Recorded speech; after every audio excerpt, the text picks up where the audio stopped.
பேரழகியின் புகைப்படம். எழுதியவர் நாராயணி கண்ணகி. மணமகன் தேவை நிகழ்ச்சியில் லதாவின் புகைப்படத்தை பார்த்த அம்மா இயல்பு நிலையிலிருந்து விலகி கோடையில் அசையாத கொடி மாதிரி ஆகிவிட்டாள். அம்மாவின் கண்கள் பழைய நினைவுகளுக்கு ஓடிவிட்டன என்றாலும் எதையோ வென்றுவிட்ட ஆர்ப்பரிப்பு வெயிலிலும் பனிக்கட்டியாக சுட்டிருக்க வேண்டும். லதாவின் புகைப்படம் மறைந்து அடுத்ததொரு மணமாகாத ஆணின் புகைப்படம் தொலைக்காட்சியில் வந்தது. ஆனாலும் நெஞ்சில் லதாவின் பிம்பம் அகலவில்லை. பாட்டிய எவன் கட்டிக்குவான்? மென்மையான அம்மாவின் சொற்களில் கசப்பு மட்டுமே வெளியே வந்தது. அவித்த வேர்க்கடையில் கசப்பும் சிக்கி விடுகிற மாதிரி. தாத்தாங்க இருப்பாங்க என்றேன் நான். அம்மா அமைதியாகிவிட்டாள். மனதில் தோன்றுவதையெல்லாம் என்னிடம் பேசிவிட முடியாது. ஆனால் வீசுவதற்கு தலைக்குள்ளே நிறைய கற்களை சேமித்து வைத்திருக்கலாம். அது பாரமாய் அம்மாவை அழுத்தி கொண்டிருக்கலாம். அந்த அழுத்தத்தில் வாயை திறக்காமல் இருந்தார். லதாவின் புகைப்படத்தை இன்னொரு முறை காட்டுவார்களா? முன்பே தெரிந்திருந்தால் கண்ணாடி மாட்டிக்கொண்டு தயாராய் இருந்திருப்பேனே. அடுத்த ஞாயிறு மீண்டும் காட்டுவார்கள் என்று எதிர்பார்க்க முடியாது. வெள்ளை முகமும் நீல நிறத்தில் புடவையும் மட்டுமே பார்த்தேன். புடவையா சுடிதாரா என்ற சந்தேகமும் எனக்கு வந்தது. லதாவின் முகம் எனக்குள் பாறையில் செதுக்கி வைத்த மாதிரி எப்போதும் அழியாமல் இருக்கிறது. அது 20 ஆண்டுகளுக்கு முன்பு பார்த்த ரோஸ் நிலவு. லதா சிகப்பு நிற 3 சக்கர சைக்கிள் ஓட்டின போதிலிருந்தே என் தேவதூதர் ஆகிவிட்டாள். சும்மா தொட்டு பார்த்துக்க மட்டும்தான் ஆசைப்பட்டேன். யாரும் இல்லாத போது எனக்கும் ஒரு முறை வட்டமடிக்க கொடுத்திருக்கிறாள். பால்வாடி ஸ்கூல் போகும் வயதிலேயே குட்டி மிதிவண்டியை வாசலில் பூச்செடி சந்துகளில் நுழைத்து பஞ்சவர்ண கிளியைப் போல ஓட்டிக்கொண்டு பறப்பாள். ரிமோட் காரும் தானே கைவீசும் பொம்மையும் நடந்தால் பீப்பி ஊதும் மஞ்சள் நிற ரப்பர் பட்டி செருப்பும் வெள்ளை நிறத்தில் முழங்கால் வரை மாட்டிவிட்ட காலுறையும் பவழ கல்லொன்றை பதித்த கணையாழியும் லதாவை மறக்காமல் இருப்பதற்கு அவளுடன் பிறந்த இந்த எக்ஸ்ட்ரா ஃபிட்டிங் வஸ்துக்கள் முக்கியமானவை. எனக்கெல்லாம் கண்களை மூடிக்கொண்டு கனவு கண்டால் கூட இந்த வஸ்துகள் வராது. தேவதை என்று சொல்வதை விட மேலான வார்த்தை எதுவும் உண்டா? அழகி என்னும் சொல்லிற்குள் சுருக்கிவிட விருப்பமில்லை. பேரழகி என்று சொல்வதே குறைவான மதிப்பீடு போலத்தான் படுகிறது. அழகு என்பதற்கு 1000 பேர் 1000 விளக்கங்கள் சொல்லி இருக்கலாம். அந்த 1000களையும் தாண்டும் சில அழகு குறிப்புகள் இருக்கிறது லதாவிடம். லதாவின் வீட்டிற்கு பின்புறம் சுவையான வேப்ப மரம் ஒன்றிருந்தது. அதன் அடிப்பகுதியில் ஒரு அடிக்கு ஒரு அடி சதுரமாக பட்டையை வெட்டி எடுத்துவிட்டு அந்த இடத்தில் மஞ்சள் பூசி குங்குமத்தால் 3 கோடு இழுத்து கோடுகளுக்கிடையில் நாணய வடிவில் குங்குமமும் பதித்து விட்டிருந்தார்கள். சதுரத்தின் இருபுறமும் ஆணி இருக்கும் பூமாலை மாட்டுவதற்கு. சதுரத்திற்கு கீழே நெருப்பு வேக வைத்த 3 செங்கற்கள் நிறுத்தப்பட்டிருக்கும். அதற்கும் மஞ்சள் பூசி குங்கும வட்டங்கள் பதித்து வைத்திருந்தார்கள். வெள்ளிக்கிழமைகளில் சதுரமும் செங்கற்களும் தண்ணீரால் கழுவி கழுவி புதுப்பிக்கப்படும். ஆடி அமாவாசைகளில் வெள்ளி கண்மலர்கள் பதித்து அம்மன் முகமாக அழகாக காட்சி கொடுக்கும். வெள்ளச்சோறும் வெங்காயம் போட்ட கூழும் விசேஷம். அம்மா என்னை உண்ண விட மாட்டாள். அங்க எதை தந்தாலும் வேணான்னு சொல்லுடா. கையை நீட்டி ஏதாவது வாங்கினதை பார்த்தேன், கையை உடைச்சிருவேன். அப்பாத்திக்கா கை இருக்காது, ஞாபகம் வச்சுக்கோ. இது பள்ளிக்கூடத்தில் சேருவதற்கு முன்பு வெள்ளிக்கிழமைகளில் காலை விழித்ததும் காதில் விழும் பட்டாசு சரம். அம்மா பத்ரி அம்மனுக்கு வேண்டா வெறுப்பாகத்தான் கற்பூரம் ஏற்றிவிட்டு வருவாள். அம்மா வேப்பம்பழத்தை சப்ப வேண்டாம் என்று அடிக்கவில்லை. வெள்ள பொங்கலை விடவும் சர்க்கரை பொங்கலை விடவும் வேப்பம்பழத்தின் ருசிதான் என்னை பக்தி கொள்ள வைத்தது. வேப்ப மரத்தை பத்திரி மரம் என்றுதான் அழைத்தார்கள். வேப்பிலைகளை பத்திரி இலை என்று அழைப்பார்கள். வேப்பம்பழத்தையும் வேப்பம்பூவையும் மாற்றவில்லை. அம்மா வேலைக்கு போகும்போது வேப்ப மரத்தின் வழியாகத்தான் போவாள். வேப்பம் கொழுந்தை கொஞ்சம் கிள்ளி வாயில் போட்டுக்கொள்வாள். வேப்பிலை இனுக்கை கிள்ளி தலையில் வைத்துக் கொள்வாள். நான் வேப்பம்பழம் சப்பி சுவப்பதை பார்த்த அம்மா திட்டமாட்டாள். கொட்டையை முழுங்கிறாதடா என்று எச்சரிக்கை செய்வாள். ஆனால் ஒரே நேரத்தில் 5-6 பழங்களை பிதுக்கி வாய்க்குள் போட்டுக்கொண்டால் அதிலொன்று வழுக்கி வயிற்றுக்குள் போகத்தான் போகும். அது காலையில் வந்துவிடும். லதா திராட்சை பழங்களை எடுத்து வேப்பம் மரத்தடியில் உட்கார்ந்து தின்பாள். நான் பொறுக்கி வைத்திருந்த வேப்பம் பழங்கள் லதாவை போல் தங்க காசுகளாக மின்னும். அவள் வைத்திருந்த கருத்த திராட்சை பழங்கள் என் மூஞ்சை பார்த்தா மாதிரி இருக்கும். தீச்சம்பழம் எப்படி இருக்கும்? ஒன்று திங்கிறியா? எங்க அம்மா சாவடிச்சிருவாடி. தலை மேல சத்தியமா உங்க அம்மாட்ட சொல்ல மாட்டேன்டா என்று வாய்க்குள் ஒரு திராட்சை பழத்தை ஊட்டி விட்டாள். வேப்பம் பழத்தை போலதான் திராட்சையும். கையில் தோலை பிதுக்கி போட்டுவிட்டு பழத்தை சுவைக்க வேண்டும். வாய்க்குள்ளேயே பிதுக்க பழம் நாக்கில் பட்டதும் அதன் புளிப்பு சுவையை ஏற்க முடியாமல் லதாவின் முகத்தில் துப்பிவிட்டேன். லதா அதை எதிர்பார்க்கவில்லை. அழுது கொண்டே அவளின் அம்மாவிடம் போய் சொன்னாள்.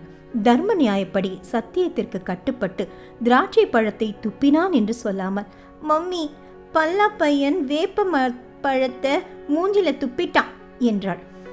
எனக்கு அந்த ஒரு விஷயத்தில் லதாவை ரொம்ப பிடித்து போனது. திராட்சை என்று சொல்லி இருந்தால் அம்மா சூடு வைத்திருப்பாள். தெரியாம துப்பிட்டான், விட, அதை போய் பெருசு பண்ணின்னு. அவன் கொட்டையை துப்புறப்ப எதிர்த்தால போயிருப்பா. அம்மா எனக்குத்தான் வக்காலத்து வாங்கினாள். பள்ளிக்கூடம் சேருவதற்கு முன்பு நான் ட்ரௌசர் அணிய மாட்டேன். லதாவின் அப்பா என்னை தங்கப்பல்லா என்று அழைப்பார். வாடா தங்கப்பல்லா, தங்கப்பல்லா, வைர கலக்கா என்று கொஞ்சுவார். கை தடவி முத்தம் தருவார்.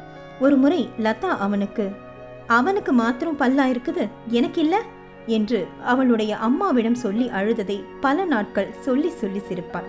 ஆப்ரேஷன் பண்ணி அவன் பல்ல எடுத்து கட் பண்ணி உனக்கு வச்சு தச்சிடலாம், சரியா என சொல்லும் போது நான் தரமாட்டேன் என்று 2 கைகளிலும் மூடிக்கொள்வேன். நான் அவன் தூங்குறப்ப டாக்டரை கூட்டின்னு வந்து எத்துக்கலாம் என்று லதாவின் அம்மா சொல்லுவாள். இந்த காமெடியை சலிக்காமல் பல ஆண்டுகள் சொல்லி சொல்லி என்னை தலைகுனிய வைப்பாள் லதா. 2வது படிக்கும் போது பையனை மாதிரி கிராப் வெட்டி ட்ரௌசர் சட்டை மாட்டி விட்டிருந்தார்கள் அவளுக்கு. எனக்கு மொட்டை அடிக்காமல் ஜடை போட்டிருந்தார்கள். திருப்பதி போய் மொட்டை போடுவதாக வேண்டுதல்.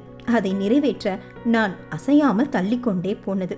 பள்ளியில் ஜடையன் என்ற பெயர் நிலைத்துவிட்டது. கோபக்கார டீச்சர்கள் மாவாட்டுவதற்கும் மாட்டு வாலனை இழுப்பதற்கும் என் ஜடை வாட்டமானது. அம்மாவிற்கு பெண் பிள்ளை இல்லை என்ற ஏக்கமும் லதாவின் அம்மாவிற்கு ஆண் பிள்ளை என்ற ஏக்கமும் வெளிப்பட்டு கொண்டே இருக்கும். ஒரு நாள் லதாவின் கவுனை எனக்கு மாட்டிவிடலாம் என்று லதாவின் அம்மா சொன்னதற்கு என் அம்மா மறுத்துவிட்டாள். சித்தி வீட்டுக்கு போன போது சித்தி பெண் சுமதியின் கவுனை மாட்டி ஸ்டுடியோக்கு அழைத்து போய் புகைப்படம் எல்லாம் எடுத்தார்கள். அதை எடுத்து வந்து லதாவின் அம்மாவிடம் காட்டினாள். சித்தி எனக்கு மல்லிமுக்கு சொக்காவும் பட்டாப்பட்டி ட்ரௌசரும் வாங்கி போட்டு அனுப்பினாள். அதை லதாவுக்கு போட்டு போட்டோ எடுப்பதற்காக கேட்டார்கள். பின்னுக்கா கொடியில காயுது, அப்பாலுக்கா எடுத்து தரேன் என்று சொல்லி என்னை அழைத்து போன அம்மா என்னிடம் சொன்னாள். லதாக்கு சொக்கா ட்ரௌசர் தரமாட்டேன்னு சொல்லி அழுடா, இதை மண்ணில் போட்டு புரட்டி எடுத்துரு, அப்பதான் அவங்க தொடமாட்டாளுங்க என்று சொல்லி கொடுத்தாள். நானும் அப்படியே செய்தேன். இன்னும் கொஞ்சம் கூடுதலாகவே செய்தேன். அப்போது அந்த பேதங்களில் புதைந்திருந்த கசப்பை என்னால் அறிந்திருக்க முடியவில்லை. இந்த வயசுல இம்புட்டு விவரமா விஷமா இருக்கான் இந்த பையன். லதாவின் அம்மா என் கன்னத்தை கிள்ளி விட்டு போனாள். லதாவிற்கு புதிதாகவே ஃபுல் ட்ரௌசரும் சொக்காவும் வாங்கி வந்தார்கள். அதோடு பெல்ட், தொப்பி, கருப்பு கண்ணாடி என்று ஈகோ போட்டியில் வெல்வதற்காக சமாச்சாரங்களும் சேர்ந்து கொண்டன. பையன் உடையிலும் லதா ரொம்ப அழகாகவே இருந்தாள். என் அம்மாவிற்கு அவளுக்கு காய்ந்த மிளகாயும் சந்தை உப்பிலும், பையன் உடையிலும் லதா ரொம்ப அழகாக இருந்தாள். என் அம்மாவே அவளுக்கு காய்ந்த மிளகாயாலும் சந்தை உப்பிலும் திருஷ்டி சுற்றி அடுப்பில் போட்டாள். திருஷ்டி சுட்டின மிளகாயை காரி துப்புவதுதான் முறை. லதாவை துப்ப வேண்டாம் என்று சொல்லிவிட்டாள். எனக்கு திருஷ்டி சுற்றும் போதெல்லாம் நல்ல காரி துப்புடா என்று என் எச்சிலை கைகளில் வாங்குவாள். காமாட்சி +1 படிக்கும் போது அழகானவள் கிடையாது, 10ஓடு 11 தான். காமாட்சியை விடவும் அகிலாவும் மனோன்மணியும் ரொம்ப அழகாக இருந்தார்கள். காமாட்சி லூசுத்தனமாக பேசுவாள், எதற்கெடுத்தாலும் சிரிப்பாள். பசங்க அவளை கிண்டல் பண்ணிக்கிட்டே இருப்பார்கள். கவலையே படமாட்டாள்.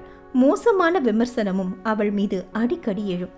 என்னடி அவ குரங்கு மாதிரி சேட்டை பண்றா, மைய கண்ணு பூராவும் தடவிட்டு இருக்கா, நெத்தி பூராவும் ஸ்கிரீன் தொங்க விட்ட மாதிரி முடிய திறக்கி தொங்க விட்டுட்டு இருக்கா, கம்யூனிஸ்ட் கொடி வரைஞ்சா மாதிரி உதடு பூராவும் பெயிண்ட் அடிச்சிருக்கா. இப்படி நிறைய கிண்டல்கள். அந்த சுமார் காமாட்சி +2 முழுமையாக முடிப்பதற்குள்ளாகவே நடிகையாகிவிட்டாள். சினிமா துறையில் இருந்த உறவினர்கள் மூலம், அதுவும் கதாநாயகியாக. படம் ஹிட். தொடர்ச்சியாக தமிழ், தெலுங்கு 2லும் எல்லா பெரிய கதாநாயகர்களோடவும் நடித்து கொண்டிருக்கிறாள். காமாட்சி அல்ல காமாஷ்டியா. இப்போது அவளை குரங்கு மாதிரி என்று சொன்னால் தென்னிந்தியாவின் எல்லா ஊர்களிலிருந்தும் அடிக்க வருவார்கள். சமீபத்தில் ஒரு தொலைக்காட்சி பேட்டியில் காமாட்சியை பார்த்தேன். சாரி காமாட்சியை பார்த்தேன். பேட்டியாளர், அழகான நீங்கள் இந்த உலகத்திலேயே அழகானவங்களா யாரை நினைக்கிறீங்க அப்படின்னு கேட்டார். அம்மா என்றாள். சாரி, இந்த பதில் ஏற்றுக்கொள்ளக்கூடியதுதான்னாலும் உங்களுக்கு மட்டும் இல்லை, உலகத்தில் இருக்கிற அத்தனை பேருக்கும் அவங்க அம்மா அழகுதான். அம்மாவை தவிர்த்து வேற யாராவது சொல்லுங்களேன் என்று தப்பிக்க விடாமல் மடக்கினார் அவர். அதற்குள்ளாகவே யோசித்து அன்னை தெரசா என்றாள். மேடம், வாராதீங்க. உலகத்துக்கு அழகான தெய்வம்னு அவங்கள பற்றி தெரியும், நாங்களும் ஏற்றுக்கிறோம். ஆனால் எங்கள் கேள்விக்கு உண்டான பதில் அது இல்லை. உங்கள் வயசில் உங்களை விட அழகுன்னு நீங்கள் பிரமிக்கிற ஒருத்தரை பற்றி சொல்லுங்களேன். லதா என்றாள். லதா? ஓ சாரி, நடிகை லதா இல்லை, எங்கள் ஊரில் லதான்னு ஒரு பொண்ணு, அவங்கள தான் சொன்னேன். பல ராத்திரி லதாவை மாதிரி அழகா இல்லையேன்னு தூங்காமல் அழுதுருக்கேன். நானெல்லாம் என்ன அழகு, என்னை அழகாக காட்டிக்கிறதுக்காக நிறைய மேக்கப் பண்ணிப்பேன். லதா எந்த மேக்கப்புமே இல்லாமல் சூப்பராக இருப்பா. எந்த ரோஜா பூவாவது மேக்கப் பண்ணிக்குமா? எப்போ பார்த்தாலும் ரோஜா பூ மாதிரி இருப்பா அந்த லதா. சொல்லிவிட்டு இமைகளை மூடி லதாவின் உருவத்தை உள்ளே கொண்டு வந்து பொறாமை காட்டி சரசித்தாள். நானும் இமைகளை மூடி லதாவை நெஞ்சுக்குள் பார்த்தேன். அப்போது அம்மா தொலைக்காட்சியை பார்த்து கொண்டிருந்தாள். எந்த லதாவை சொல்றான்னு உனக்கு தெரியுதா அம்மா என்றேன். தெரியுது. அவ என்ன பெரிய அழகியா? இருக்கிற இடத்துல இருந்தா எல்லாம் அழகுதான். ஒரு பொண்ணு 10 பாயத்திரம் தேய்க்கிற வேலைக்காரியா இருந்தா அழகா தெரிய மாட்டா. அதே பொண்ணு ஜெராக்ஸ் கடையில் வேலை செஞ்சா சுமாரா இருப்பா. ஒரு பொண்ணு சந்தையில் புதினா வித்தா அழகா தெரிய மாட்டா. அதே பொண்ணு கம்ப்யூட்டர்ல ஏதாவது வேலை செஞ்சா ரொம்ப அழகா ஸ்டைலா தெரியவா. சாக்கால அள்ளி போடுற பொண்ணு அழகா தெரிய மாட்டா. அதே பொண்ணு மாடலிங்ல பண்ணா அவ அழகா தெரியவா. லதாவா அழகா திமிர் பிடிச்ச பொண்ணுடா அவ. அம்மா சென்னைக்கு வந்து 20 ஆண்டுகளில் இப்படி பேச கற்றுக்கொண்டாள். தனக்கு பழக்கமானவர்களிடமெல்லாம் எந்த சிறப்பம்சம் இருந்தாலும் அதை ஒப்புக்கொள்ள மாட்டார்கள். அதிலும் பிடிக்காதவர்களிடம் அழகோ திறமையோ இருந்தால் ஏற்றுக்கொள்ளவே மாட்டார்கள். அம்மா, லதா அழகுதான். குழந்தையில இருந்து திமிர் பிடிச்சவளாவே பார்த்துட்டு உன் கண்ணுக்கு திமிர் மட்டும்தான் தெரியுது, அவளுடைய அழகு தெரியவே இல்லை. இங்க பாருடா தம்பி, பணக்கார வீட்டு பொண்ணுங்க நம்ம மனசுக்கு அழகா தான் தெரிவாங்க. அதே லதா ஒரு வெட்டியா வீட்டில் பிறந்திருந்தா அழகா தெரிவாளா சொல்லு? இல்ல என் கண்ணில் தெளிவில்லைன்னு சொல்ல போறியா? நீ சொல்றத நான் ஒத்துக்கிறேம்மா. இப்ப நாம லதா வீட்டை விட பெரிய பணக்காரங்க, ஆனா உனக்கு அவங்க தான் பணக்காரங்களா தெரிகிறாங்க. மனசுல அப்படி பதிஞ்சு போச்சு. ரம்பா, ஊர்வசி, மேனகா தேவலோகத்துல தான் இருந்தா பெரிய அழகிகள். இவங்க பூமிக்கு நர்ஸாவோ போலீஸ் கான்ஸ்டபிளாவோ வந்தா அழகிங்கன்னு நிச்சயமா ஏத்துக்க முடியாது. ஆனா அவங்களே விஜய்க்கோ அஜித்துக்கோ ஜோடியா நடிச்சா அழகிங்கன்னு ஏத்துக்குவாங்க என்று அம்மாவிடம் சொல்லிவிட்டு அப்போது ஓய்ந்து போனேன். ஆனால் நான் லதாவை தவிர வேறு யாரும் அழகு என்று ஏற்றுக்கொள்ள மாட்டேன். அதன் பின் அம்மாவிடமோ வேறு யாரிடமோ லதாவை பற்றி நான் பேசியதே இல்லை. இப்போது தொலைக்காட்சியில் அவளை பார்த்ததும் ஞாபகத்தில் பொழிய ஆரம்பித்தாள் லதா. லதாவை நான் எந்த வயதில் முதலாக காதலித்தேன் என்பது நினைவில்லை. ஆனால் நான் 5ஆம் வகுப்பு படிக்கும் போதே என்னை ஆவென வாய்ப்பிழக்க வைத்தவள் அவள். என் அப்பாவுக்கு லதா வீட்டு எண்ணெய் ஆலையில் டிரைவர் வேலை. எண்ணெய் மிஷினை இயக்குபவருக்கும் டிரைவர் என்று பெயர். லதாவின் வீடும் எண்ணெய் ஆலையும் ஒன்றாகவே இருந்தது. அப்பாவை பார்க்க அடிக்கடி ஆலைக்கு போவேன். அப்பா எண்ணெயில் குளித்த மாதிரி தெரிவார். அவரின் ட்ரௌசர் எள்ளு புண்ணாக்கில் தைத்து வைத்த மாதிரி இருக்கும். நான் போகும் போதெல்லாம் தலைக்கு எண்ணெய் தடவி விடுவார். முகம் ஊற வழியும். சட்டை காலரின் எண்ணெய் பீசிட்டு எப்படி அடித்து துவைத்தாலும் போகவே போகாது. பள்ளிக்கூடத்தில் என் தலையில் வடியும் எண்ணெயை தேய்த்து கோவிந்தராஜியும் பச்சை மிளகாய் வட்டம் செல்வமும் அவர்கள் தலைக்கு தடவிக்கொள்வார்கள். எண்ணெய் செக்கு என்பதும் பள்ளிக்கூடத்தில் எனக்கு இன்னொரு பெயராகவும் மாறிப்போயிருந்தது. நானும் சின்ன வயதில் காமெடியன் தான். தபால் பெட்டி ட்ரௌசர் சட்டைக்கு பதிலாக பாட்டியின் முடிச்சு போடுகிற ரவுக்கை. கால் பூராவும் பல இடங்களில் கீழ் மொட்டாய் புண்கள். ஈக்கள் மொய்க்கிற குப்பை மாதிரி வருத்தப்படாமல் இருக்க முடியவில்லைதான். 5ஆம் வகுப்பு தாண்டின பிறகுதான் கொஞ்சம் சுத்தப்பட ஆரம்பித்தேன். என் அழுக்குக்கு லதாவை பழக்க விட்டதே பெரிய விஷயம்தான். நான் வளர வளர லதா என்ன சொன்னாலும் சேவகம் செய்கிற அடிமையாக மாறிப்போயிருந்தேன்.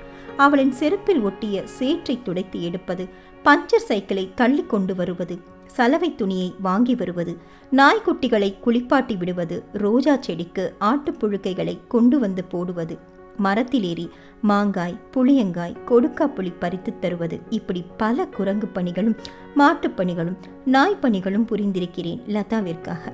இதெல்லாம் அம்மாவிற்கு தெரியாது. ஆனாலும் லதாவிடமிருந்து எதையும் வாங்கி தின்ன மாட்டேன். லதா என்னை பல முறை அடித்திருக்கிறாள். தொடையில் கிள்ளி இருக்கிறாள். தலையில் நங்கென்று கொட்டு வைத்திருக்கிறாள். அப்போதெல்லாம் அவளில் அடிமை என்கிற மனநிலைதான் எனக்குள் இருந்தது. அப்பாவும் கூட அவர்களின் வீட்டில் அடிமை போலத்தான் வேலை செய்தார். லதா உயர்தர ஆங்கில பள்ளிக்கு போனாள். நான் சாதாரண பஞ்சாயத்து பள்ளிக்கூடம். நான் 8ஆம் வகுப்பு தாண்டியதும் குடியாத்தம் அரசு விடுதியில் சேர்த்து விட்டார்கள். லதாவை ஏலகிரி மலையில் பணக்காரர்கள் படிக்கும் கான்வென்ட்டில் சேர்த்தார்கள். +2 முடித்ததும் சென்னை சட்டக்கல்லூரி அரசு விடுதி எனக்கே அடையாளம் தெரியாமல் நான் மாறியிருந்தேன். விடுமுறையில் போகும்போதெல்லாம் லதாவை தூரத்திலிருந்துதான் பார்க்க முடிந்தது. ரயிலில் ஜன்னலோரம் உட்கார்ந்து நதியை ரசித்து முடிப்பதற்குள் கடந்து விடுகிற மாதிரி தான் பார்த்திருக்கிறேன். ஒரு விடுமுறையின் போது எண்ணெய் ஆலையில் புதிதாக இயந்திரங்கள் வந்து இறங்கி இருப்பதாக சொன்னார்கள். அதை பார்ப்பதற்காக போன போது லதா கார் ஷெட்டிற்குள் புதிதாக வாங்கின வெள்ளை நிற காருக்கு அருகே நின்றிருந்தாள். கார் விளம்பரத்திற்காக நிற்க வைத்த தேவதை மாதிரி. வாடா இங்க, சௌக்கியமா என்றாள். காலேஜ் போயிட்டா பெரிய இவனா நீ, இந்த காரை தொடச்சி வை அதட்டினாள். தயங்கி தயங்கி போனேன். லதாவை என்னால் நெருக்கமாக பார்க்க முடியவில்லை. அவள் அழகின் உச்சமாக கண்களுக்கு தெரிந்தாள். நதியை விடவும் அழகு, தென்றலை விட அழகு, சந்தன நறுமணத்தை விட அழகு, அலைகளை விட அழகு. அந்த சம்பவத்தை இப்போது நினைத்தாலும் பாதத்திலிருந்து உச்சி வரை ஒருவித பறவைகள் உடம்புக்குள் பறக்கின்றன. நான் கார் துடைப்பதை லதா கைகள் கட்டி வேடிக்கை பார்த்து கொண்டு நின்றாள். ஆலையிலிருந்து ஜன்னல் வழியாக அப்பாவும் பார்த்துவிட்டு வேகமாக வந்து, தம்பி ரயிலுக்கு நேரமாச்சின்னு சொன்னியே, நீ புறப்படுப்பா, நான் துடைக்கிறேன் என்று துணியை பிடுங்கிக் கொண்டார். தயக்கத்துடன் நான் நிற்க, போப்பா என்று முதுகில் கையை தள்ளி வைத்தார். நான் கார் துடைத்தது அவருக்கு பிடிக்கவில்லை போலும்.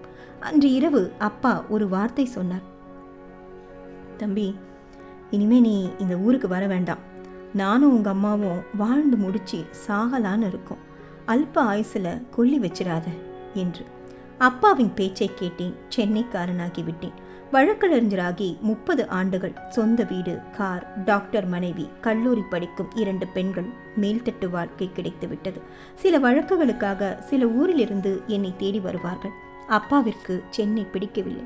என் கம்பீரம், என் ஆளுமை, என் வளர்ச்சி பிடித்திருந்தது. அவர் என்னை ரசிப்பதை நான் ரசித்தேன். அப்பா ரொம்ப நாள் இல்லை. உடல்நிலை மோசமாகி பெரிய மருத்துவமனையின் சகல வசதிகளுக்குள் படுக்க வைத்திருந்த போது, என்னை ஊர்ல கொண்டு போய் விட்டுறேன்டா, அங்கதான் என்னை புதைக்கணும் என்றார். நீ கவலைப்படாதப்பா, ஊர்ஜனம் மொத்த பேரையும் உன்னை பார்க்க இங்கேயே நான் அழைச்சிட்டு வந்துடுறேன் என்றேன் நான். ஜனங்களை அழைச்சிட்டு வந்துடுவேன் தம்பி, என்னை புதைக்கிற மண்ணை எப்படி எடுத்துட்டு வருவ என்றார். ஊரில் எல்லாம் நடந்து முடிந்தது. 15 நாட்கள் ஊரில்தான் இருந்தேன். லதாவை பார்க்க முடியவில்லை. 30 ஆண்டுகள் கழித்து தொலைக்காட்சியில் லதாவின் புகைப்படம் கல்யாண மாலையில். அம்மாவின் மனதிலிருந்தும் லதா போகாமல் இருந்திருக்கிறாள். திமிர் பிடிச்சவங்க தம்பி. 100 கணக்கில் மாப்பிள்ளை வந்தாங்க. எல்லாரையும் ஏதாவது ஒரு குறை சொல்லி திருப்பி அனுப்புனாங்க.